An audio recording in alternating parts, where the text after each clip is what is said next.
Chapter 7. You look like a cop.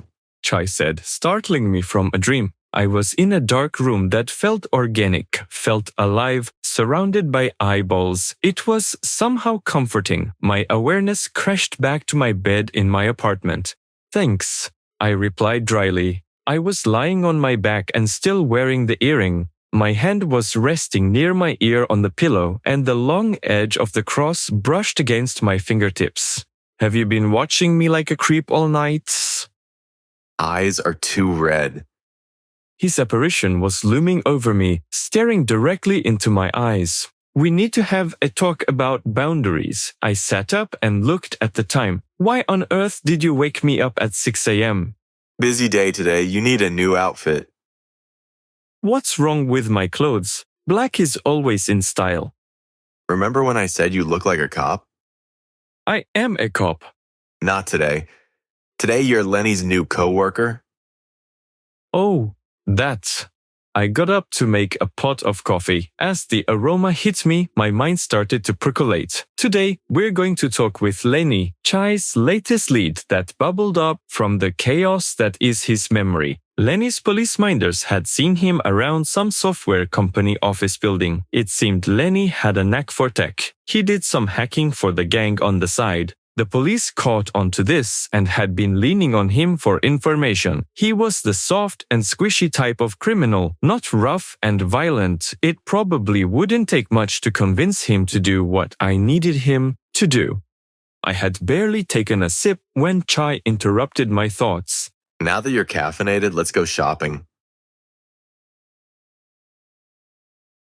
By the time we got to the office, it was after lunch. My attire felt out of character. Sneakers, a maroon button shirt, and black contacts to hide the red eyes Chai's presence inflicted upon me. We had gone to the mall, and Chai picked out the clothes, saying they looked sufficiently nerdy. I got the contacts from a costume shop. Were they FDA approved? I hoped they didn't cause an infection. I kept my posture loose as I moved through the lobby, trying to deflect any attention that came towards me. Hunger gnawed at me, a dull ache in my stomach I'd been ignoring since I skipped breakfast and lunch.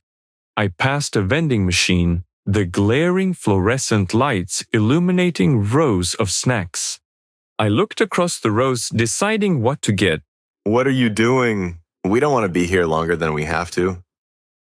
Chai cut into my thoughts. I was instinctively holding on to the earring. Chai's mind could randomly shake loose a memory and blurt out useful information at any time, so I had to keep the connection open. It was second nature at this point, and I didn't realize it until he spoke.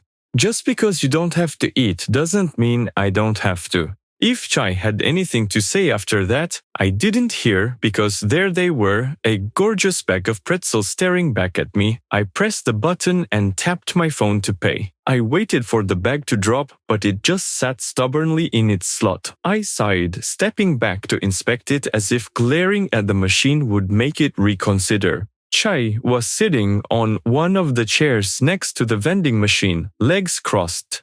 Man, they really don't make cops like they used to. His voice continued in my head. Big bad officer Viktor Levitsky gets defeated by a vending machine. I wasn't in the mood for whatever antics he was up to now, so I shot back. It ate my money. Oh no, not your precious 75 cents. Chai gasped dramatically, standing up to lean against the vending machine like he owned the place. Each movement he took made his apparition flicker.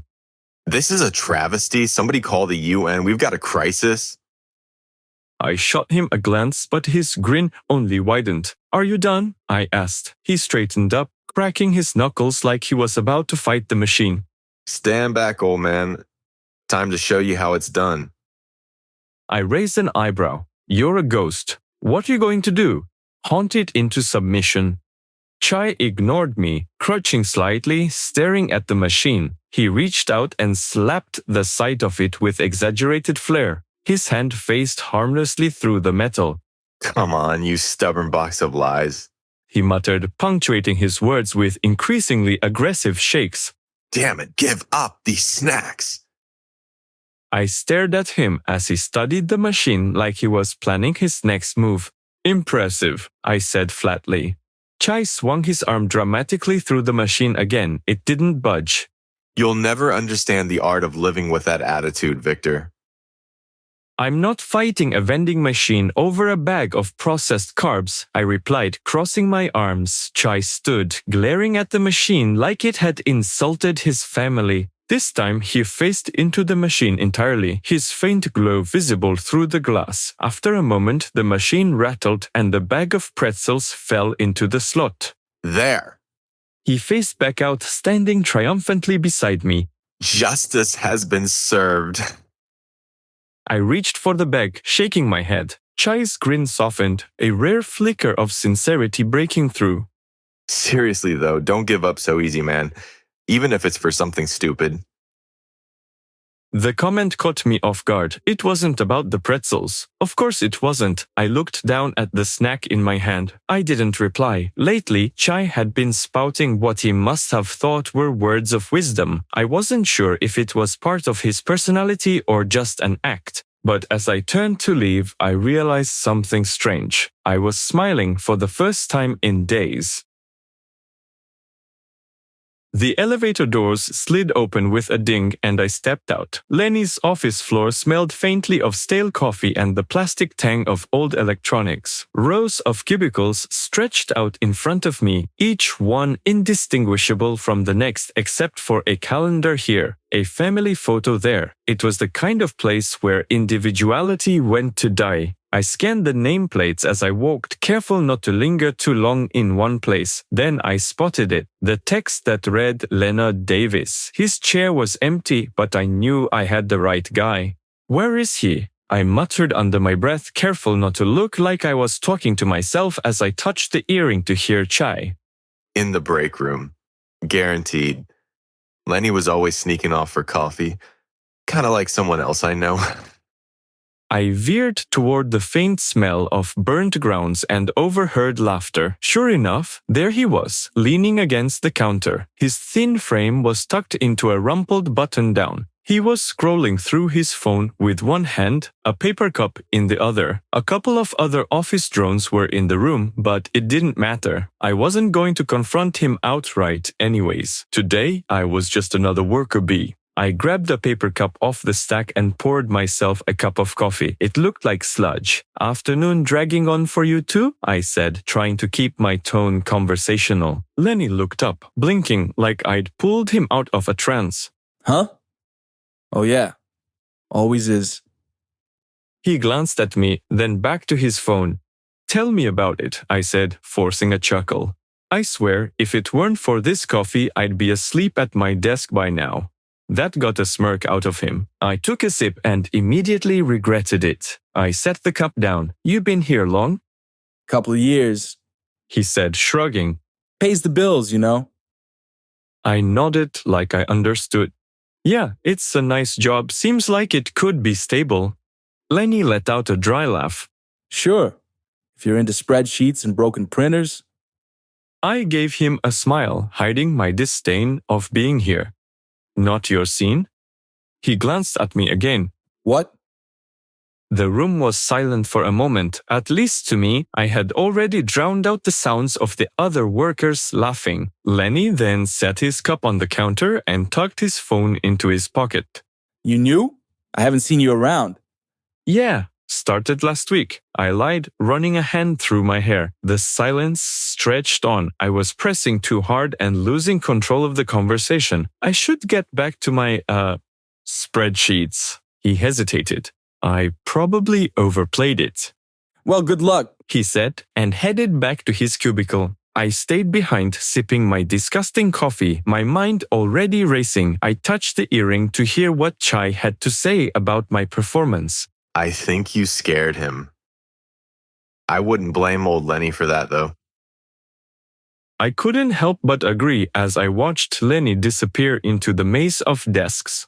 I downed the rest of the lukewarm coffee and tossed the cup into the compost bin. The moment I stepped back into the cubicle farm, I knew something was wrong. He wasn't at his desk. I glanced around, trying to blend in as I scanned the office. A handful of employees were still typing away, oblivious to anything outside their screens. Chai's voice murmured in my head, low and amused. He bolted, of course. Probably figured something wasn't right. I ignored him and continued my search. My eyes landed on the far corner of the room where an exit door was slowly closing. Bingo! I moved quickly, keeping my pace steady enough to avoid drawing attention, but fast enough to catch the door before it latched. My heart pounded as I stepped into a stairwell. The rattling echo of hurried footsteps faded below me.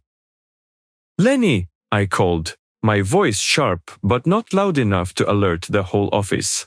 "Wait up, man, I just need to talk." There was no response, just the sound of more footsteps, faster now. I started down the stairs, my shoes thudded against the concrete steps, the sound bouncing off the walls. Chai appeared at my side as the red crow, flying down to the rail of the landing below, then cawing and flapping his wings.